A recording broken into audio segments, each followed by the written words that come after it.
This is Kid Robot.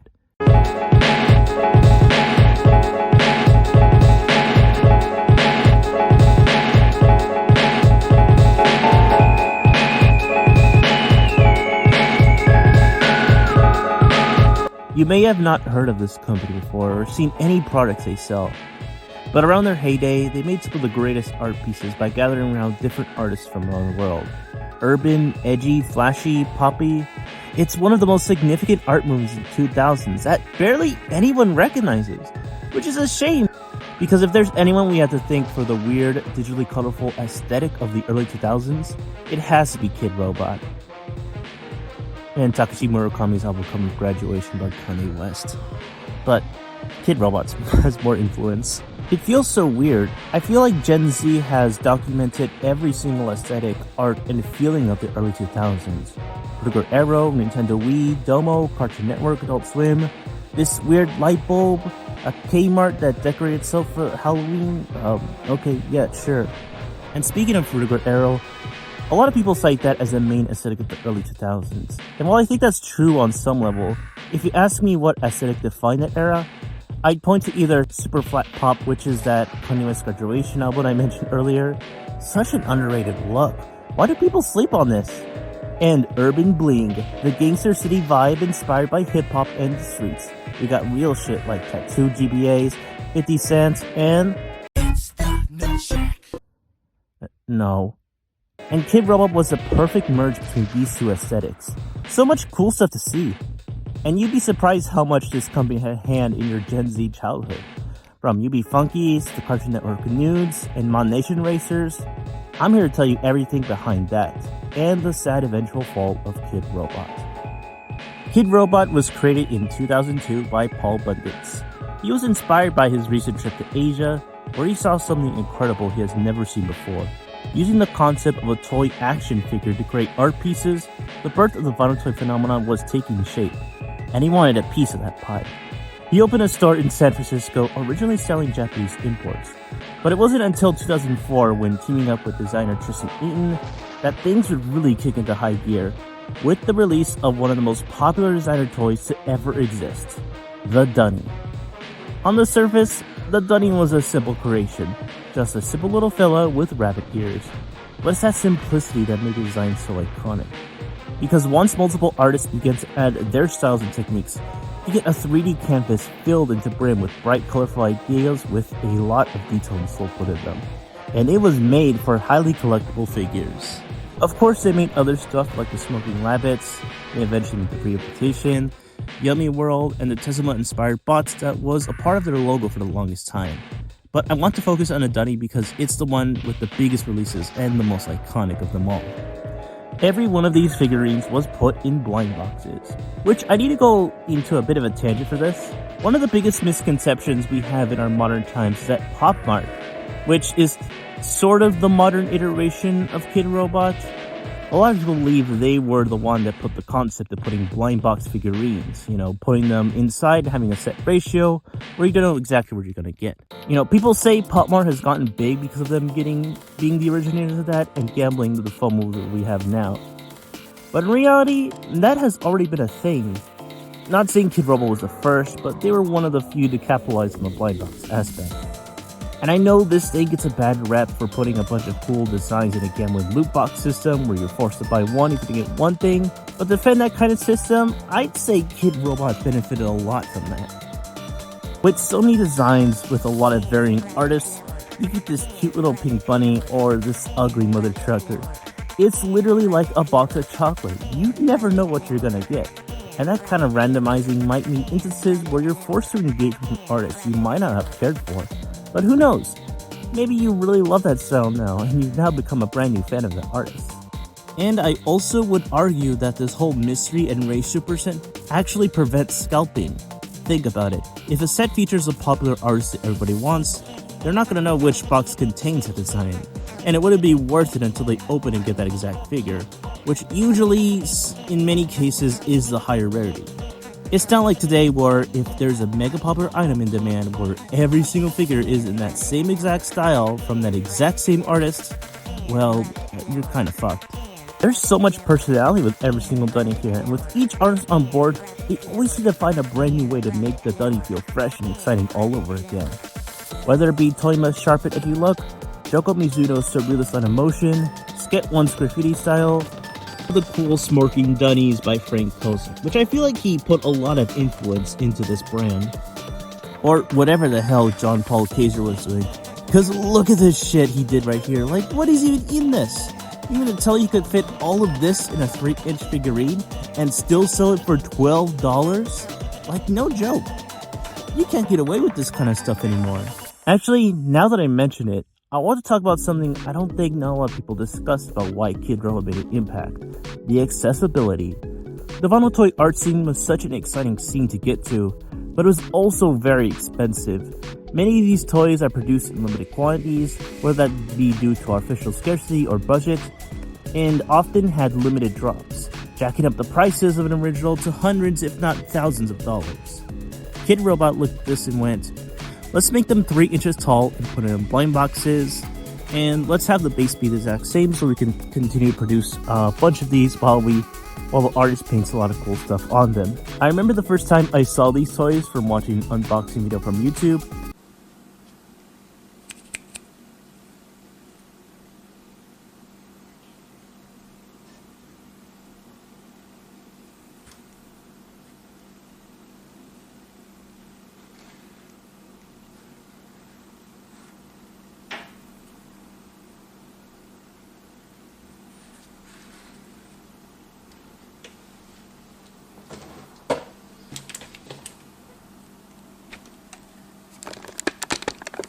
And I was hooked.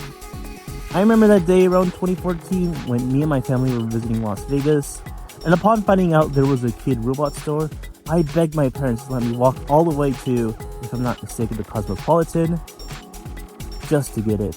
And once I arrived, it was an experience I would never forget.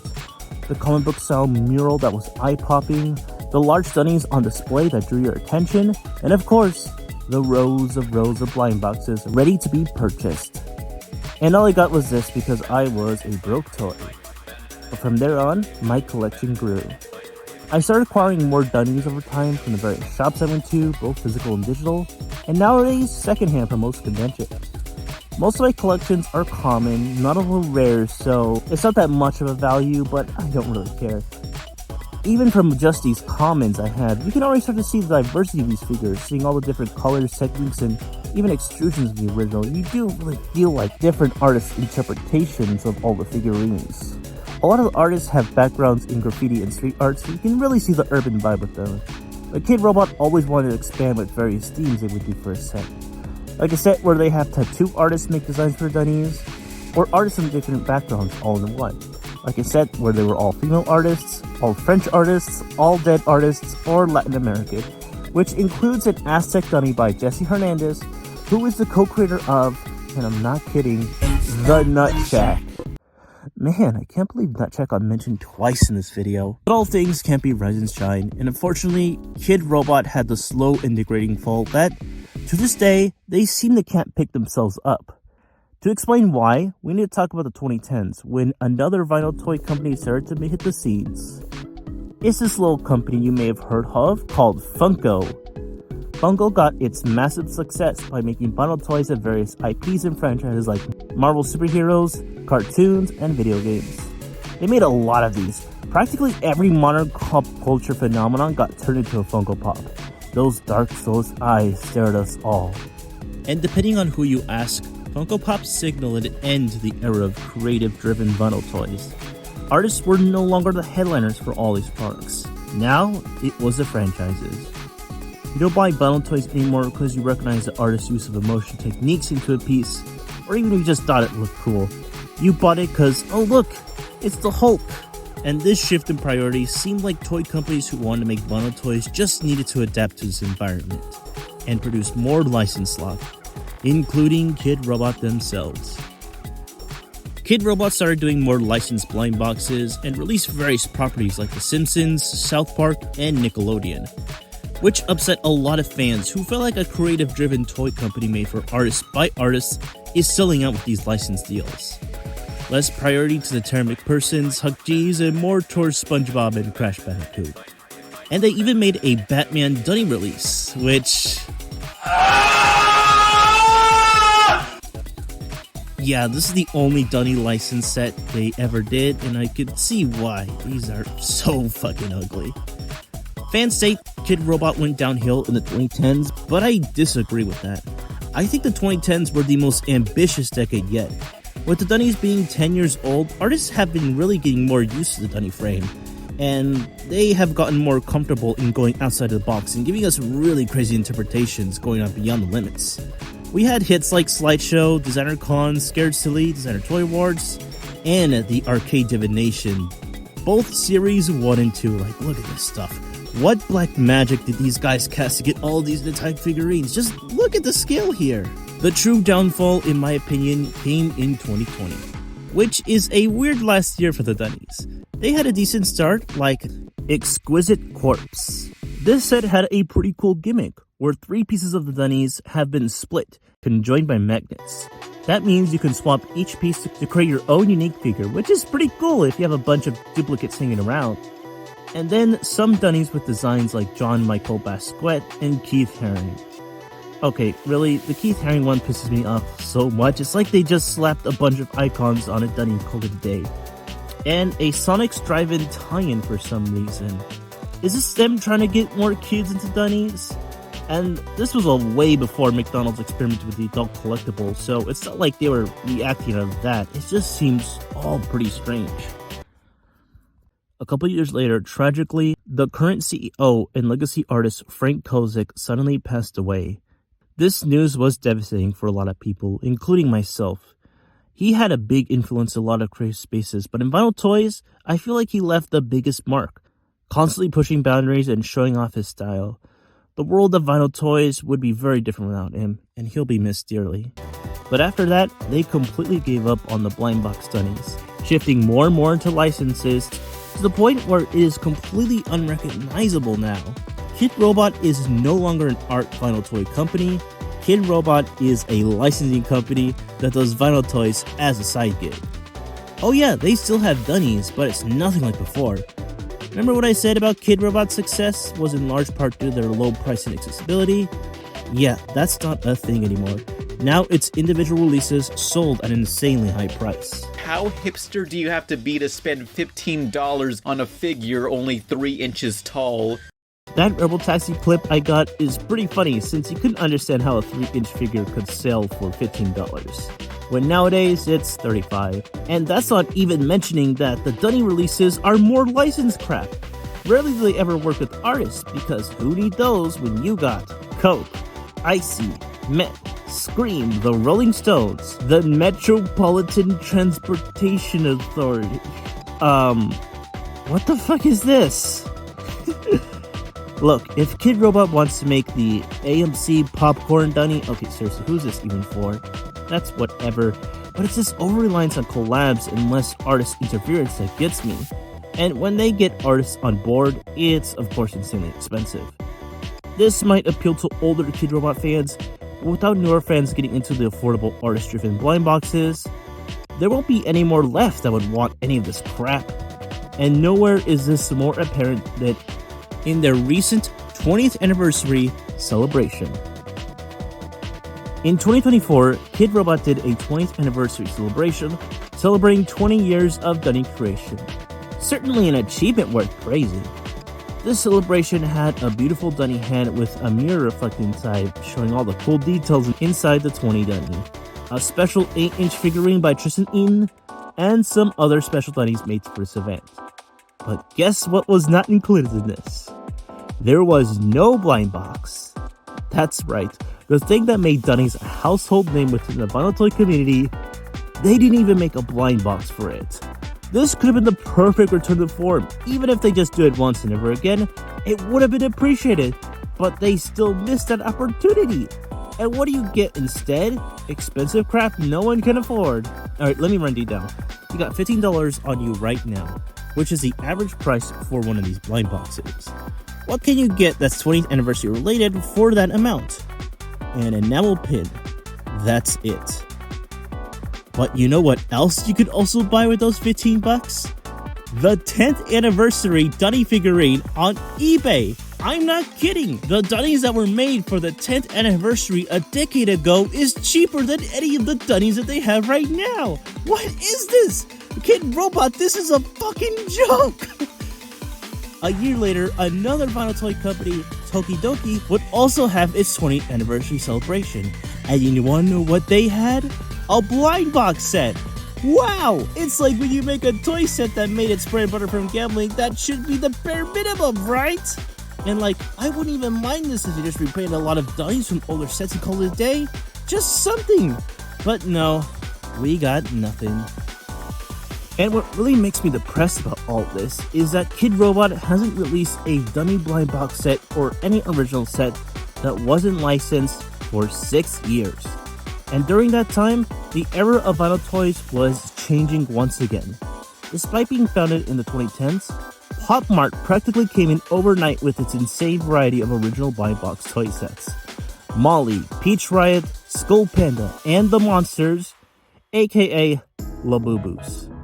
And when they promoted their products on TikTok and RedNote, it just exploded in ways it would have never had in the past decades.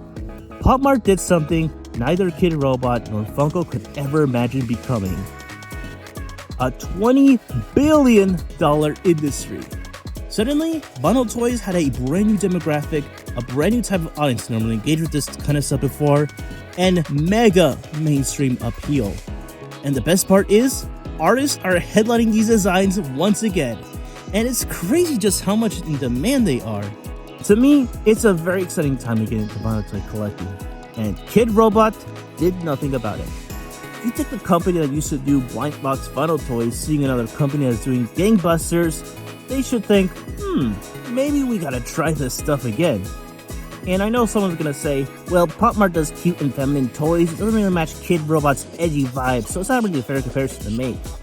But the thing is that Kid Robot was already embracing different styles and interpretations that were always edgy.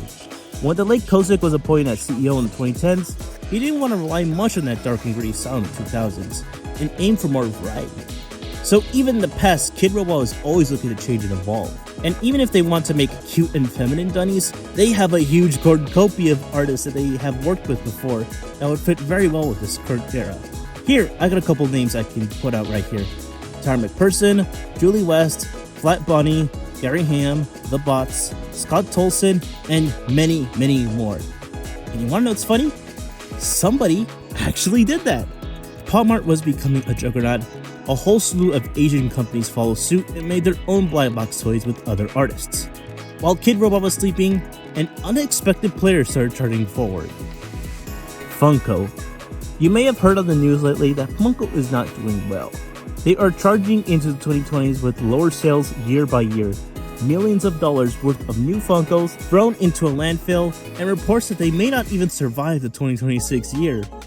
With our current media landscape being filled with nothing but same old franchises, reboots, and sequels, people are yearning for something original in some form, and Funko decided that things need to change. So they released a new line of premium blind boxes, which is essentially what Pop Mart does, collab with an artist to make some toys. One of them is Wonders Club Wishing Well, created by Andrea Kane. And this one is really significant because not only does King have experience working with vinyl toys, but she's literally a Kid Robot veteran. That's right, a company once blamed for killing an entire scene of artistic vinyl toys is reaching back to those same artists because they are in financial troubles. It is insane. And I never would have predicted this in a million years. And Kid Robot doesn't even care. What is happening? Nothing is making sense anymore. You know, seeing Kid Robot become a whole show of itself, it really upsets me. Not because it's something that's so nostalgic to me, but what Kid Robot had was truly special. A multi-collaborative project where every set around 10 to 20 artists would gather around and make their own art-filled Dunnies. Sometimes they had themes which allowed them to be creative with their limitations, and what resulted was something that was colorful, bold, aesthetic. Something no one has really ever seen before. I watched a recent video from Mike from the Party talking about a theme park where artists like John Bisquat and Keith Haring designed their own theme park attractions, which Drake eventually bought. That's a very interesting video. I think you should check it out. What stuck out to me is when Luna Luna was originally open, it was meant to be cheap and accessible, allowing guests to interact and participate with artworks that they never would have had otherwise. And I can kind of say the same thing with Kid Robot. A lot of these pieces are affordable, of course, which could get more people into toy collecting, and you can see and feel every single detail these artists provide. And that can make you appreciate the work a lot better. And I know people are going to be stuck into the conversation of gambling and overconsumption, but to me, honestly, I do think these are pieces of art. Not because they tell me that it is art, but because I get inspired by it to do many various things. And a lot of other artists do get inspired by these things to create something brand new, to create something physical, to make something that is just so much of them, so much of their style, so much of their own creations. It's wonderful. It's a really wonderful thing. And what doesn't make sense to me about this is that they have literal proof that this thing still works better than ever. If they got their asses together, coupled a bunch of arts to make new Dunnies, or even something original like a Bots or Labbits, they would quickly rise back up and be one of the greats again. And they choose not to do anything. Why? Are they really getting that much more money from licensed slop? They won't take any more risks? Did they make millions selling their own version of the Garfield Suction Cup plushie? And if they came back, then that collaborative feature would actually make them stand out, because sadly, that's a unique aspect of Kid Robot that I rarely see anyone replicate. A lot of blind box releases are usually tied to one artist, which is neat if you're a fan of that particular artist, but that really loses out the random variety that you had in the past, where it was a celebration of all these different art styles, not just favoring one over the other. And that does not help out any smaller artists. In an age where AI-generated content is polluting the creative space to make something boring and derivative, we need something like Kid Robot again. We need a small collection of artists with their own voices, making their own designs for the passion behind their work. And if Kid Robot won't provide that creativity, then who will? I mean, I guess there's Super Plastic, but oh god, that's its own can of worms. I gotta make a video on that. Let me know if you want something like that. Yeah, but that's the end of my little Kid Robot rant. That's something I wanted to bring out for a long while. What did you think about this? Do you have any personal memories with Kid Robot? Do you own and collect any of their toys? Which one of the Dunnies is your favorite? Let me know down in the comments. Make sure to leave a like and subscribe, and let's see what the next video brings us.